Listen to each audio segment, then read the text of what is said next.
Alléluia. Je te remercie, Seigneur, de ce que tu bénis ta parole, Seigneur. De ce que ce matin, Seigneur, tu veux encore nous faire du bien, Seigneur.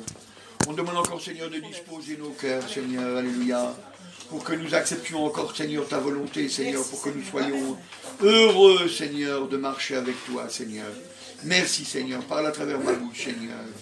Et dispose encore nos cœurs. Amen. Merci, Jésus. Amen. Gloire au Seigneur. Alléluia.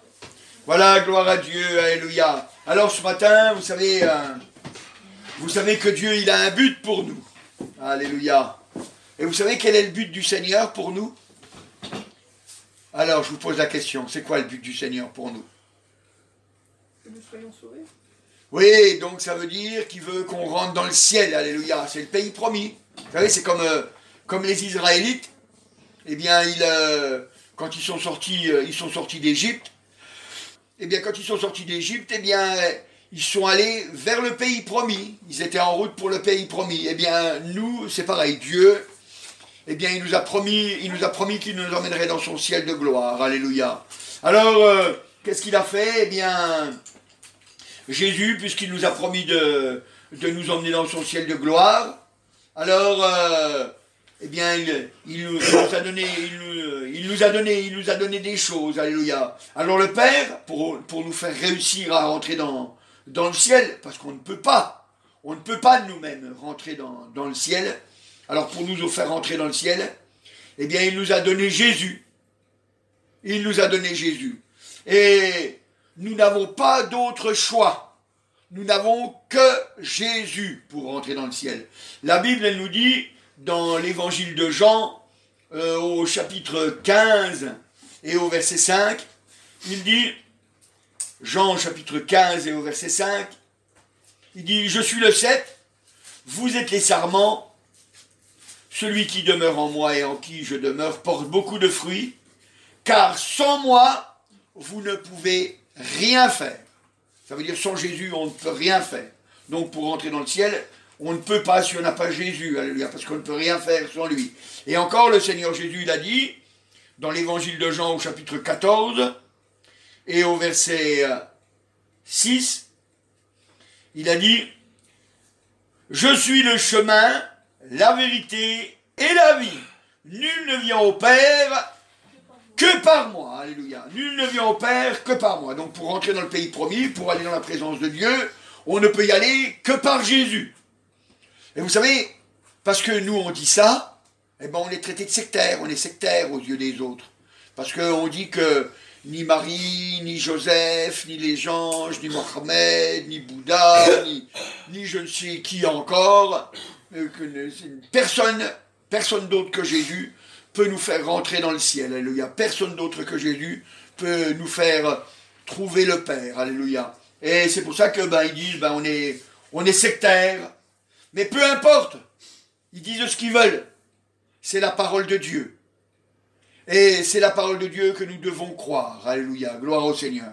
Alors si le Seigneur, alléluia, eh bien, il veut qu'on rentre dans le ciel de gloire, alors, eh bien, nous devons savoir qu'est-ce qu'il attend de nous. Parce que c'est ça qui est important de savoir. Qu'est-ce qu'il attend de nous? Est-ce que le Seigneur veut nous faire rentrer dans le ciel de gloire et puis qu'il n'y a rien à faire? Alors, si c'est ça, pourquoi est-ce qu'il y a des gens encore qui sont perdus dans leurs péchés? Si jamais le fait que Jésus était mort pour mes péchés, eh bien, c'était suffisant, eh bien, tout le monde serait sauvé sur la terre. Mais le problème, c'est qu'on sait que, malgré que Jésus il est mort pour tous les hommes de cette terre, eh bien, tous les hommes ne sont pas sauvés sur cette terre. Et s'ils ne le sont pas, c'est parce qu'ils ne le veulent pas. Et pourquoi ils ne le veulent pas? C'est parce qu'ils ne veulent pas faire la volonté de Dieu. Ils ne veulent pas faire la volonté de Dieu. C'est pour ça que le Seigneur Jésus, un jour, il nous a dit, dans Matthieu au chapitre 7, et vous savez, c'est un passage que j'aime bien, celui-là, parce qu'il est très clair. Moi, j'aime bien, vous savez, la clarté. Matthieu chapitre 7, depuis le verset 21, il dit, ceux qui me disent Seigneur, Seigneur, n'entreront pas tous dans le royaume des cieux, mais seulement celui qui fait la volonté de mon Père, qui est dans les cieux. Donc il y a une volonté à faire. si jamais on veut rentrer dans le ciel. C'est vrai. C'est vrai que Jésus est mort pour mes péchés. C'est vrai qu'il est mort pour les péchés de chacun. C'est vrai qu'on ne peut pas se racheter soi-même. C'est vrai. C'est vrai. Mais vous savez, c'est comme l'eau. L'eau, quand elle tombe du ciel, elle est gratuite. Le salut de Dieu, il est gratuit. Il n'y a rien à faire pour avoir le salut de Dieu. C'est gratuit. Mais si vous voulez que l'eau, elle vienne jusqu'à votre maison, jusqu'à votre robinet, eh bien, il va falloir creuser des trous, il va falloir récupérer de l'eau, il va falloir poser des canalisations, et ça a un prix, ça a un coût. Ça se paye. Eh bien, vous voyez, c'est pareil avec le Seigneur. Pour aller au ciel, eh bien, il y a quand même des choses à faire. C'est pas que le sacrifice de Jésus n'est pas suffisant. Bien sûr qu'il est suffisant. Mais le Seigneur ne peut pas mettre dans le ciel des gens qui ne veulent pas y aller. Des gens qui ne veulent pas vivre comme on vit dans le ciel. Il ne peut pas les mettre. Parce qu'autrement, ils seraient malheureux. Et puis, en étant malheureux, eh bien, il rendrait malheureux tout le monde. Alors, ça serait plus le ciel. Ça serait l'enfer. Alors, c'est pour ça. C'est pour ça que le Seigneur, eh bien, il veut qu'on ait une part. Il veut qu'on ait une part. Vous savez, c'est comme quand le Seigneur, eh bien, il a dit à Noé, il a dit de construire une arche. Regardez voir, la Bible, elle nous dit, dans Genèse au chapitre 6, regardez voir ce qu'il lui a dit. Genèse, chapitre 6. Genèse, chapitre 6. Voilà. Et voilà ce que le Seigneur dit à Noé. Au verset 14, il lui dit, « Fais-toi une arche de bois de gopher, tu disposeras cette arche en cellules et tu l'induiras de poids en dedans et en dehors. Voici comment tu la feras. » Et puis après, il lui donne les longueurs, etc. Hein? Donc, on voit quoi? On voit que le Seigneur, il veut sauver Noé. Il veut sauver Noé. Il veut sauver Noé, il veut sauver sa famille. Mais c'est Noé qui doit construire l'arche. C'est Noé qui doit construire l'arche. C'est pas le Seigneur qui a construit l'arche. C'est Noé qui a construit l'arche. Parce que c'est un choix. Il aurait très bien pu ne pas le croire. Il aurait très bien pu refuser. Et s'il avait refusé, eh bien, au jour où la pluie serait venue, eh bien, il serait mort. Lui et sa famille. Mais il a fallu qu'il construise l'arche. Et qu'il ne la fasse pas n'importe comment. Il a fallu qu'il mette de la poix à l'intérieur et à l'extérieur. Et puis, qu'il la monte d'une certaine façon, etc. Et vous savez, quand on regarde les dimensions de l'arche, comme elle est faite, eh bien, bon, moi, je suis pas un spécialiste des bateaux, mais il y a des spécialistes qui ont dit, eh bien, ça ressemble à un énorme flotteur. Et aujourd'hui, vous regarderez, les bateaux aujourd'hui, quand ils sont construits dans les mêmes proportions. J'ai pas dit les mêmes dimensions, j'ai dit les mêmes proportions. Et vous voyez, c'est comme ça que les choses sont faites. C'est comme ça que les choses sont faites. Eh bien, nous, c'est pareil. Nous, c'est pareil. Aujourd'hui, alléluia, pour entrer dans le ciel, eh bien, il faut aussi qu'on construise l'arche. Il faut aussi qu'on construise l'arche. Alors, je ne vous dis pas qu'il faut qu'on construise un bateau, parce que l'eau va venir. Non, le Seigneur, il dit qu'il ne recouvrira plus la terre par l'eau. Maintenant, ça sera le feu. Mais, on doit construire une arche. Et qu'est-ce qu'elle représentait, cette arche? Qu'est-ce qu'elle représentait, cette arche? Eh bien, elle représente l'Église. Elle représente l'Église, alléluia. Et c'est important de le savoir que ça représente l'Église, alléluia, gloire au Seigneur. Et vous savez, c'est la Bible qui nous enseigne ces choses-là, parce que elle nous dit, dans Actes au chapitre 2, Actes des Apôtres au chapitre 2, et au verset 47, Actes des Apôtres, chapitre 2, et au verset 47, voilà. Et qu'est-ce qu'il est écrit au verset 47? Alors, au verset 47, il est dit, louant Dieu, alors donc, il parle des chrétiens, et trouvant grâce auprès de tout le peuple. Le Seigneur ajoutait chaque jour à l'Église ceux qui étaient sauvés. Ceux qui étaient sauvés, il les ajoutait à l'Église. Les autres, il ne les ajoutait pas. Parce que les sauvés, il les ajoutait à l'Église. Et vous voyez, c'est pareil. Ceux qui allaient être sauvés du déluge, eh bien, ils allaient dans l'arche. Ils travaillaient à la construction de l'arche. Eh bien, c'est pareil. Ceux qui sont sauvés, eh bien, ils travaillent dans l'église de Dieu. Alléluia. Ils travaillent pour qu'à leur tour, d'autres soient sauvés. D'autres puissent venir au Seigneur. Alléluia. Vous savez, en disant ça, ça n'amoindrit pas le sacrifice du Seigneur. Ça n'amoindrit pas le sacrifice du Seigneur. Oui, le Seigneur est bien mort pour nos péchés. C'est vrai. C'est vrai. Mais le Seigneur lui-même, il a dit que si on ne se convertit pas, eh bien on mourra tous également. Donc il y a une conversion. Donc le sang du Seigneur Jésus, c'est la porte ouverte. Mais c'est à nous de rentrer dedans. C'est à nous de rentrer dedans. La mort du Seigneur Jésus, c'est le chemin. Mais c'est à nous de marcher sur ce chemin. C'est notre choix à nous. C'est notre choix à nous. Et vous voyez, quand il lui a dit de construire l'arche, qu'il lui a dit, voilà, tu vas la faire de telle dimension, etc. Tu vas mettre de tel bois, et puis, etc. Il a donné tout un tas de détails pour le faire. Et puis, pour le reste, eh ben, c'était à lui de faire. C'était à lui de faire. Vous savez, le Seigneur, il n'a pas dit, bon, tu vas prendre une corde pour attacher au bout du bois, et puis tu vas le tirer pour le lever en hauteur. Ça, c'est pas écrit. C'est pas écrit. Mais ça veut dire qu'il devait utiliser ta tête. Comment faire? Dieu veut que je construise une arche. Dieu veut que je bâtisse l'église. Alléluia. Comment faire? Vous savez, quand je dis bâtir l'église, c'est pas des cailloux, hein. C'est pas des cailloux, hein, bâtir l'église. L'église, c'est nous, hein, c'est nous les hommes. C'est nous les hommes. Hein. C'est pas des cailloux. Vous savez, c'est important de le comprendre. Hein. C'est ça, bâtir l'église, c'est que ça veut dire que notre cœur doit changer. Et on doit être un exemple pour ceux qui nous entourent. On doit être un exemple pour ceux qui nous entourent. Et donc ça fait que Noé, il s'est mis au travail. Il s'est mis au travail. Alors il a fallu qu'il cherche du bois. Pas n'importe quel bois. Du bois de gopher. Parce qu'il lui a dit du bois de gopher. Alors il est allé chercher du bois de gopher. Et après il lui a dit qu'il fallait que ça soit enduit à l'intérieur et à l'extérieur avec de la poix. Alors il a fallu qu'il trouve de la poix. Vous voyez, il y a des choses qu'il devait faire. Et puis il y a des choses, c'était à lui de les faire.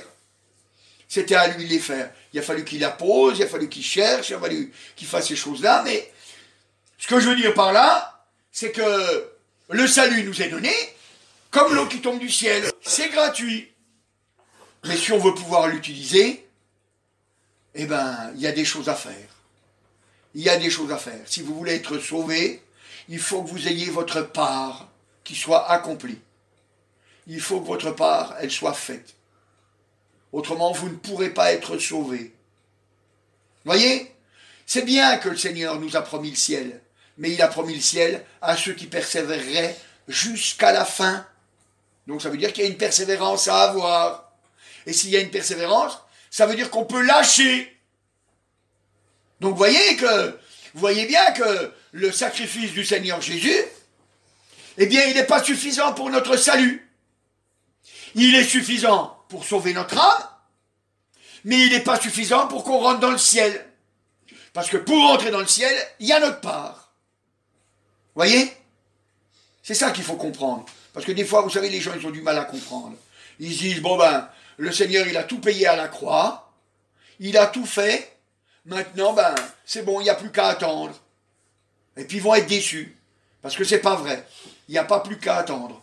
Il faut travailler dans l'œuvre du Seigneur. Il faut travailler dans l'œuvre du Seigneur. Je ne vous dis pas que vos bonnes actions vont vous faire rentrer dans le ciel. C'est pas ça que je vous dis. Vos bonnes actions ne vous feront jamais rentrer dans le ciel. Mais vos bonnes actions prouvent que vous voulez marcher pour aller dans le ciel. Vos bonnes actions, elles prouvent que vous avez choisies. C'est ça qu'elles prouvent, vos bonnes actions. Mais elles ne vous font pas rentrer dans le ciel. Pour rentrer dans le ciel, Jésus a payé. Ça, il l'a fait. Voyez? Donc maintenant, on n'a plus qu'à travailler dans l'œuvre de Dieu. Alléluia. Donc c'est pour ça que je vous ai dit, eh bien nous aussi, eh bien on rentre dans l'œuvre du Seigneur, alléluia, et on construit l'arche. Donc c'est-à-dire, nous, on construit l'église. C'est pour ça qu'on va faire du porte-à-porte, qu'on va témoigner aux gens en porte-à-porte. C'est pour ça qu'on va en ville. Hein, moi, je vais avec un carton en ville, je vais me présenter en ville avec des versets bibliques, parler aux gens, attirer les gens, etc. Qu'on distribue dans les boîtes aux lettres, enfin qu'on fait toutes sortes de choses pour faire venir les gens, et puis qu'on fait des réunions pour qu'ils puissent prier, pour qu'ils puissent être avec des chrétiens, et qu'ils puissent grandir, alléluia, qu'ils soient encouragés au jour où ils sont fatigués, pour pouvoir trouver le Seigneur. Parce que c'est ça qui est important. Faut comprendre ces choses-là, alléluia. Parce que vous savez, si jamais on se laisse emporter comme ce monde, eh bien, on se perd. On se perd. La Bible, elle nous dit, dans Philippiens au chapitre 4, Éphésiens, Philippiens, voilà.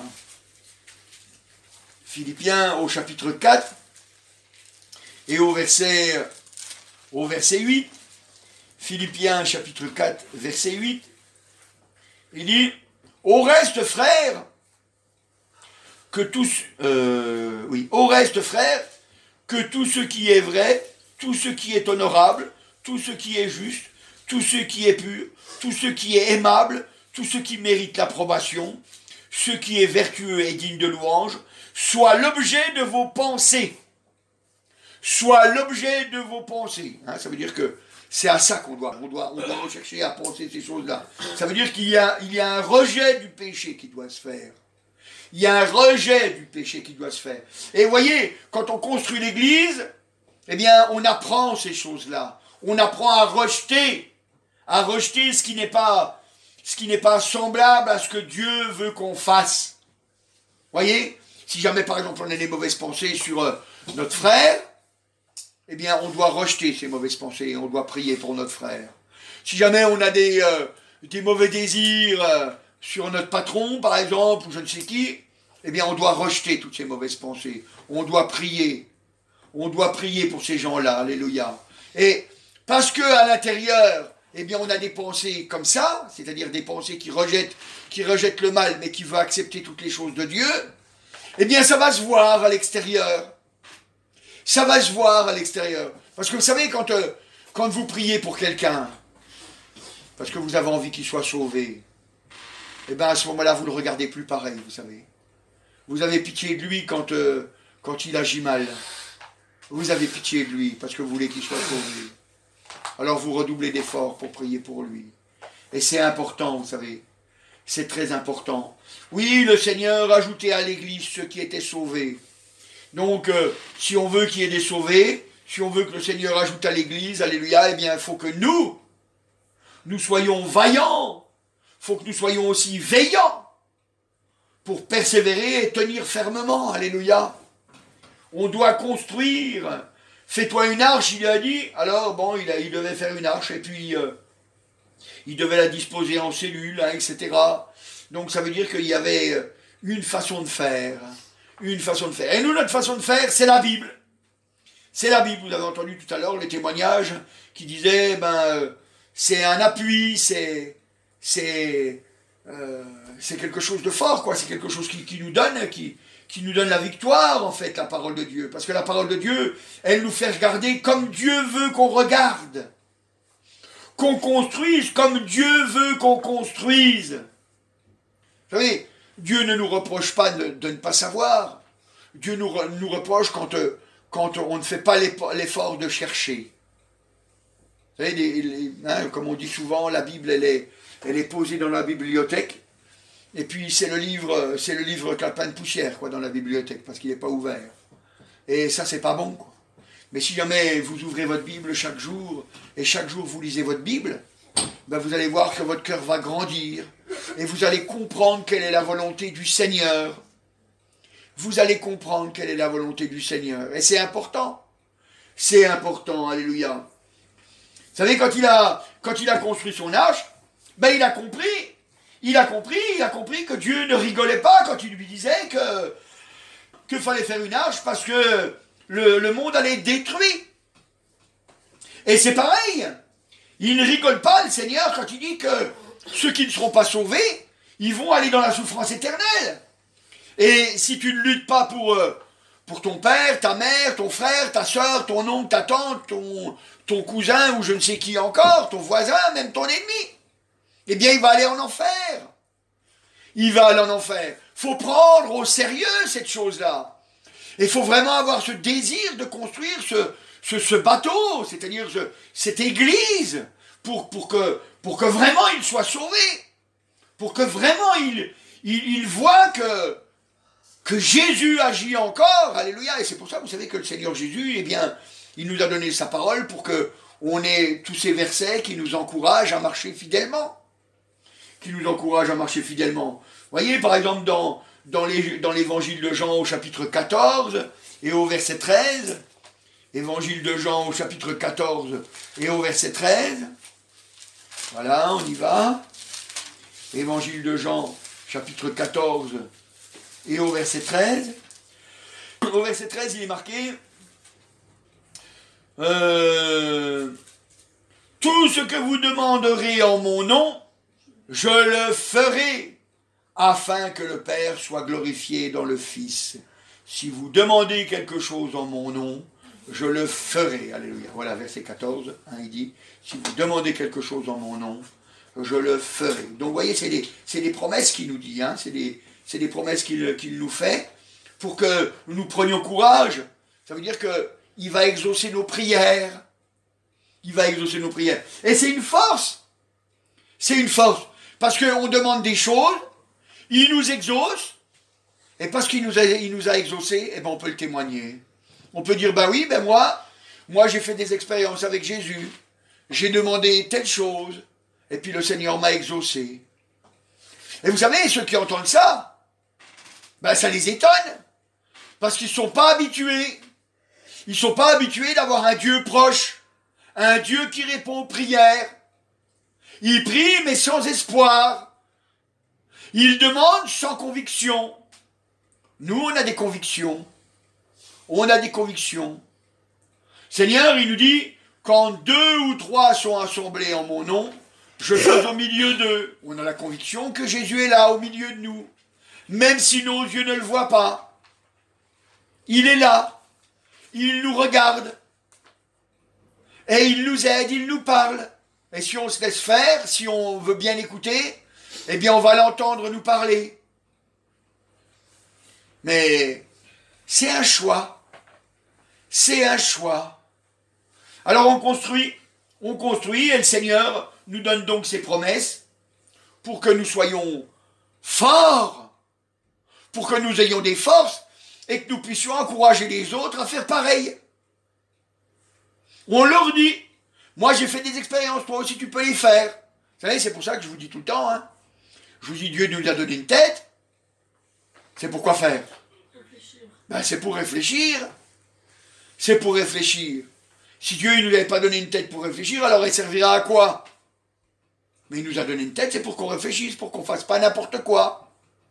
C'est parce qu'on est libre qu'il nous a donné une tête, pour qu'on puisse bien réfléchir, puis dire, ça c'est mal, je ne le fais pas, ça c'est bien, je le fais. Voyez? C'est important. C'est important. Il nous donne des promesses, alléluia. Il nous donne des promesses. Pourquoi? Parce qu'on s'adresse à lui.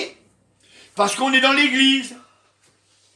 Parce qu'on est dans l'église. Et parce qu'on est dans l'église, alléluia, eh bien il nous bénit, alléluia. Alors il renouvelle nos pensées. Hein, comme on l'a lu tout à l'heure, hein, on l'a lu tout à l'heure dans Philippiens. Donc, eh bien que toutes nos pensées soient logées de ce qui est digne, de ce qui est louable, de ce qui est honorable, etc. Tout ce qu'on a lu tout à l'heure, quoi. Donc, ça doit être ça. Ça doit être ça qui doit être dans nos pensées.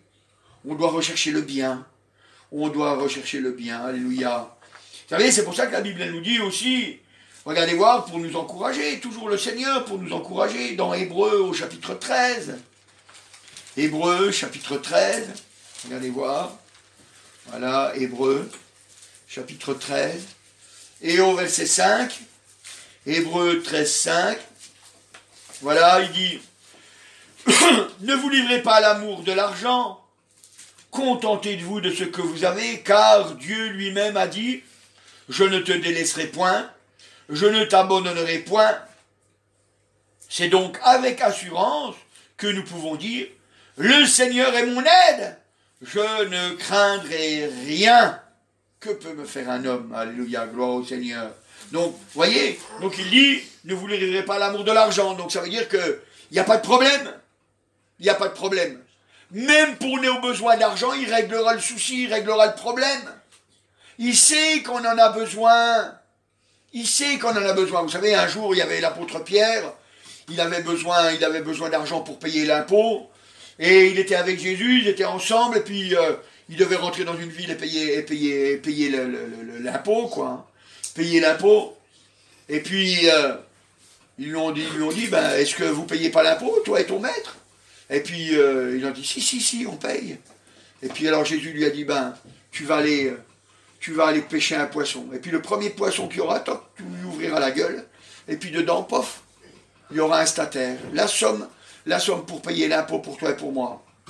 Hein? Et vous voyez, il y a eu assez. C'est-à-dire que c'était miraculeux. C'était miraculeux. Parce que Pierre, il ne s'y attendait pas. Il ne s'y attendait pas que le Seigneur Jésus, il allait régler ce problème de cette façon-là. Et vous pouvez avoir cette assurance que même pour vos besoins d'argent, eh bien, Dieu vous aide. Dieu vous aide. Bon, vous savez, moi je me souviens, on était à Sarrebourg, à l'époque j'étais pasteur à Sarrebourg, et puis on avait fait des travaux pour la mairie, hein, on voulait donner un témoignage, et puis alors on avait fait des travaux pour la mairie, hein, gratuitement, bénévolement, on avait fait des travaux, et puis après quand on est rentré, donc les chrétiens qui étaient avec moi, eh bien, j'ai dit au Seigneur, j'ai dit, tu vois Seigneur, j'ai même pas le sou pour leur offrir quelque chose.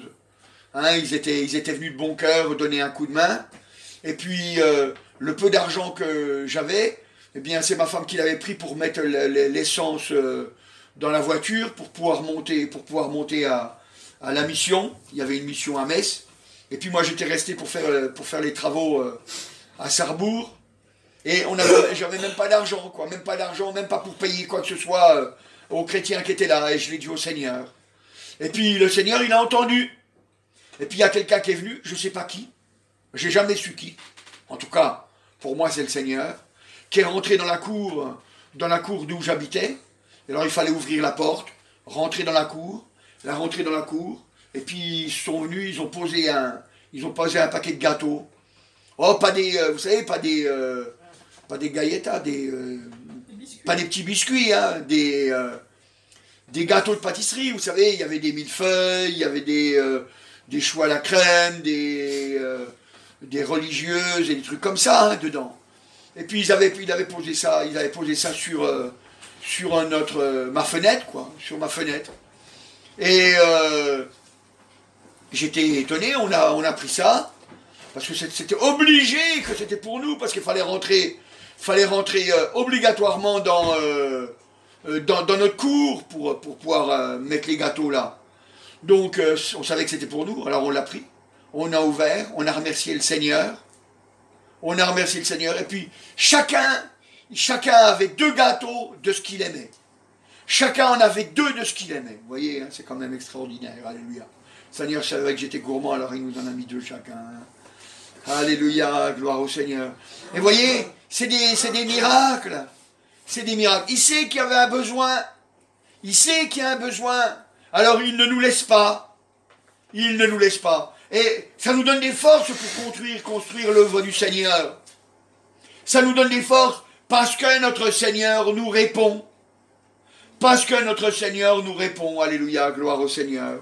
Et vous savez, c'est important. C'est important, alléluia, gloire à Dieu. Et vous avez entendu tout à l'heure le témoignage de ma fille qui disait qu'ils avaient fait une demande au Seigneur qu'un oiseau soit attrapé avec leur kiou bleu, là, comment on appelle ça?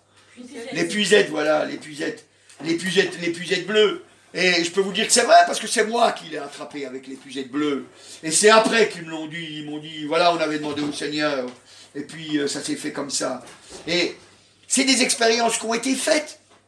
C'est des expériences qui seront toujours là, toujours dans notre cœur. Et ça nous donnera de la force pour nous rappeler qu'on a un Dieu qui répond, alléluia. Et ça donnera de la force à ceux qui nous entendent. Qui nous entendent. Parce que ceux qui nous entendent, eh ben, ils sauront qu'eux aussi, ils peuvent démanger, ils peuvent demander. Tout ce que vous demanderez en mon nom, je le ferai, a dit le Seigneur. Tout ce que vous demanderez en mon nom, je le ferai. Alléluia, gloire à Dieu. Alors, vous savez, ce matin, il faut que vous compreniez. Il faut que vous compreniez. Dieu veut nous faire rentrer dans le ciel, parce que autrement, ça va être l'enfer. Alors, c'est pour ça qu'il nous répond. Parce qu'il veut qu'on ait des assurances.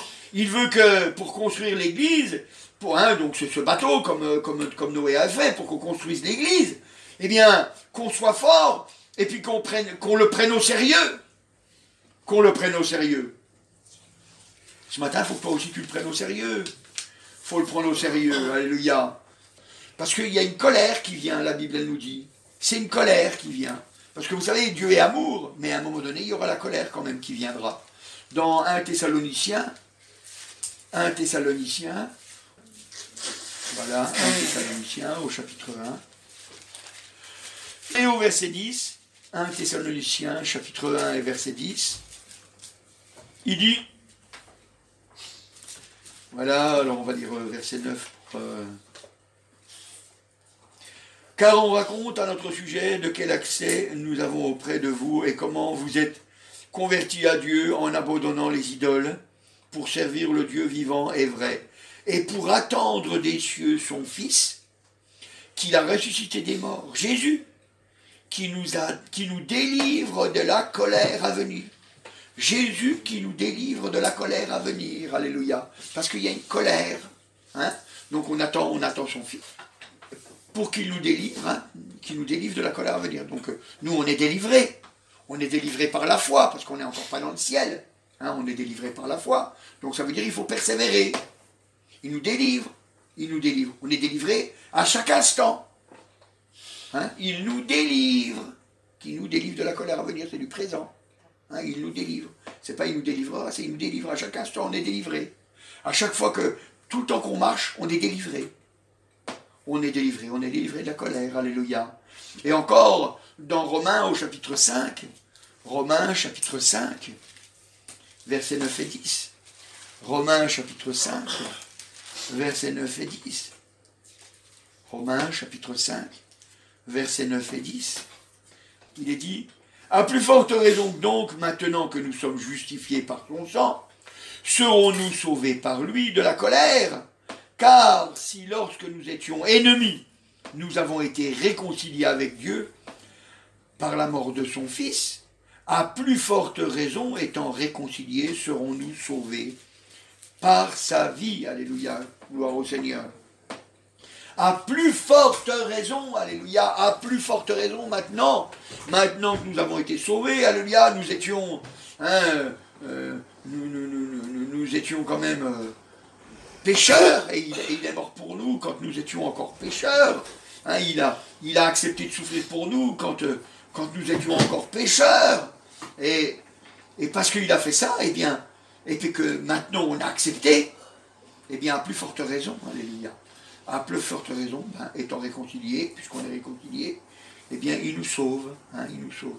Nous serons sauvés par sa vie. Ça veut dire que là, à ce moment-là, il nous fera rentrer dans le ciel de gloire, alléluia. Mais par sa vie. C'est par sa vie. C'est pas par nos bonnes actions. C'est par sa vie. C'est par sa vie. Mais nous devons quand même obéir. Nous devons quand même obéir. Vous savez, je veux que vous le sachiez, parce que le diable, il ne veut pas qu'on le sache. Vous savez, c'est une tromperie dans les églises, hein, dans des églises, il y a beaucoup d'églises maintenant qui disent, ben non, on n'a rien à faire. On n'a rien à faire. Ben si, on a quelque chose à faire. On a encore à obéir. On a encore à obéir. Et ce matin, c'est ce que je voudrais, que tu obéisses, que tu construises l'église, alléluia. Ça veut dire que tu dois prendre à cœur quelqu'un, et puis, il faut que tu pries pour lui. Je te dis pas Je te dis pas de prendre 40 personnes et de prier pour 40 personnes. Ça va être difficile. Mais t'en prends une. Si tu as beaucoup de courage, deux. Et puis, prends-en une déjà. Et puis, prie pour elle. Lutte pour elle. Cherche la présence du Seigneur pour elle. Et puis tu verras. Tu verras, alléluia. Si chacun gagnait une âme cette année, chacun gagnait une âme au Seigneur, eh bien, non seulement vous verriez que vous en éprouveriez de la joie, mais ben, ça ferait plus de gens qui, à leur tour, prieraient aussi pour gagner une âme. Vous savez, comme un jour, il y avait un gars qui calculait comme ça, et puis il disait comme ça, il disait, imaginez-vous voir que vous preniez à cœur une âme dans l'année. Première année, vous priez pour une âme. Si vous êtes tout seul, et que vous l'avez gagnée à la fin de l'année, vous serez deux. Si l'année suivante, les deux, vous prenez à cœur de prier pour une âme. L'année suivante, vous serez 4. Après, vous serez 8. Après, vous serez 16. Après, vous serez 32. Après, vous serez 64. Après, vous serez 128. Après, 256. 512. Vous vous rendez compte? 512. 512, c'est pas longtemps. Hein. C'est 1, 2, 4, 8, 16. 32, 64. 128. 256. Et ça, en 10 ans, quoi, en gros. Vous voyez? Mais je veux dire, en 10 ans, ça fait beaucoup de monde. Mais ça veut dire que ceux qui sont dans l'église doivent apprendre à cœur de gagner une âme et d'en s'en occuper avec sérieux. Avec sérieux. Vous savez, hein, c'est important parce que c'est l'enfer autrement. C'est l'enfer. Alors, c'est pour ça que ce matin, eh bien, on doit appliquer notre cœur à regarder dans la parole de Dieu pour voir comment faire pour construire cette œuvre. Hein. Donc, l'arche comme c'était l'arche, maintenant l'église, comment construire cette arche, alléluia. Et si on regarde avec vraiment attention, eh bien, on s'aperçoit qu'en fait, déjà, il avait déjà tout prévu. Il avait tout prévu. Et non seulement il avait tout prévu, mais il a préparé, comme on avait vu la semaine dernière, il a préparé des œuvres pour que nous les appliquions. Pour que nous les fassions. Et que le monde reconnaisse que Jésus habite dans notre cœur. Et c'est pour ça qu'aujourd'hui, eh bien, je voudrais que tu prennes à cœur vraiment, avec sérieux, de lire la Bible. Que tu prennes avec sérieux de prendre une personne pour prier pour elle. Alors, c'est vrai, cette année, maintenant, c'est un peu court. Mais bon, on peut commencer mais déjà dès maintenant. Hein. Mais, parce que bon, novembre, décembre, il est à la porte. Hein. Mais si jamais vous prenez vraiment à cœur, ben vous allez voir que vous n'allez pas être déçus. Vous n'allez pas être déçus. On ne peut pas convertir les gens, mais on peut prier pour eux. On ne peut pas les forcer à se convertir, mais on peut les encourager à venir. On ne peut pas rentrer dans le ciel pour eux, mais on peut leur montrer que Jésus répond. Et ça, c'est des choses qui sont là. C'est des promesses, alléluia. On va regarder encore une promesse dans Ésaïe au chapitre 53. C'est pour ça que je vous dis qu'il avait déjà prévu. Ésaïe chapitre 53. Et au verset 5. Ésaïe chapitre 53. Et au verset 5. Il est dit, verset 5. Mais il était blessé pour nos péchés, brisé pour nos iniquités. Le châtiment qui nous donne la paix est tombé sur lui. Et c'est par ses meurtrissures que nous sommes guéris. Alléluia, gloire au Seigneur. Voilà, hein, il dit, le châtiment qui nous donne la paix est tombé sur lui. Alléluia, gloire au Seigneur. C'est-à-dire que maintenant, on peut être sûr d'avoir la paix. Alors ce matin, c'est ce que je voudrais. Je voudrais que tu aies la paix. Je voudrais que tu aies la paix, alléluia. Je voudrais vraiment que tu aies la paix. Je voudrais vraiment que tu aies la paix parce que parce que tu travailles dans l'œuvre du Seigneur, que tu es un instrument utile, alléluia. Et dans ces cas-là, eh bien, tu vas faire réussir le but du Seigneur. C'est-à-dire tu vas faire rentrer dans le pays promis, dans le ciel, alléluia. Peut-être ton frère, peut-être ta mère, peut-être ton père, peut-être ton oncle, peut-être ta tante, peut-être ton grand-père, peut-être ta grand-mère, peut-être ton cousin, peut-être ta cousine, ou peut-être ton voisin, ta voisine, ou je ne sais pas moi, même ton ennemi, tu peux le faire rentrer. Alléluia. Alors ce matin, engage-toi dans le service, alléluia. Engage-toi et tu seras heureux de servir. Amen. Je te remercie, Seigneur Jésus, alléluia. Je te remercie de ce que tu es là, Seigneur, pour nous faire du bien, Seigneur. Oh, louange à toi, Seigneur, et ce matin, Seigneur, tu nous aides encore, Seigneur, à marcher avec toi, Seigneur, pour être des témoins fidèles, Seigneur, pour marcher dans